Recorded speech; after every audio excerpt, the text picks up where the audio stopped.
1 Coríntios capítulo 1, versículo 25, tem um versículo muito interessante, onde o apóstolo Paulo disse assim: a loucura de Deus é mais sábia do que a sabedoria dos homens. Nós precisamos entender o contexto que Paulo está se referindo a esse texto, porque senão nós vamos interpretar errado. E presta atenção, o mundo grego da época, Corintos era a segunda principal cidade da Grécia nesse tempo, só perdia para Atenas.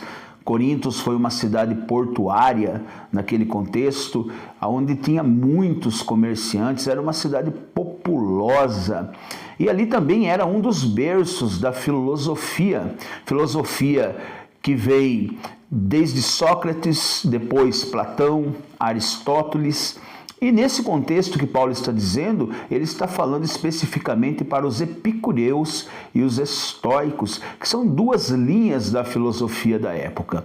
Então o apóstolo Paulo está usando uma linguagem filosófica para falar da sabedoria a qual aqueles filósofos buscavam. E os filósofos, eles buscam a sabedoria dentro de si mesmo. Eles querem encontrar a revelação, a ciência, o conhecimento dentro do seu próprio psique, dentro do seu próprio entendimento. É bom nós sabermos também que nessa época não tinha a divisão entre teologia como ciência, filosofia e psicologia. Os filósofos estudavam todas essas ciências em uma só, dentro da filosofia.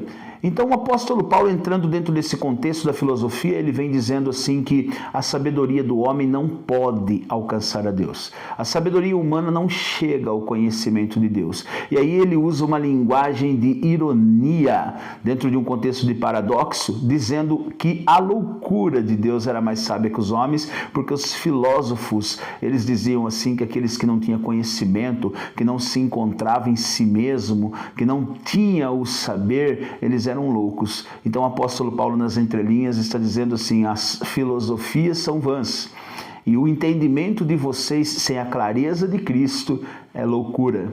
E que Deus, no seu entendimento filosófico, dizendo para o filósofo, pode ser loucura para você, mas para nós é poder de Deus e conhecimento de Deus. Que Deus abençoe.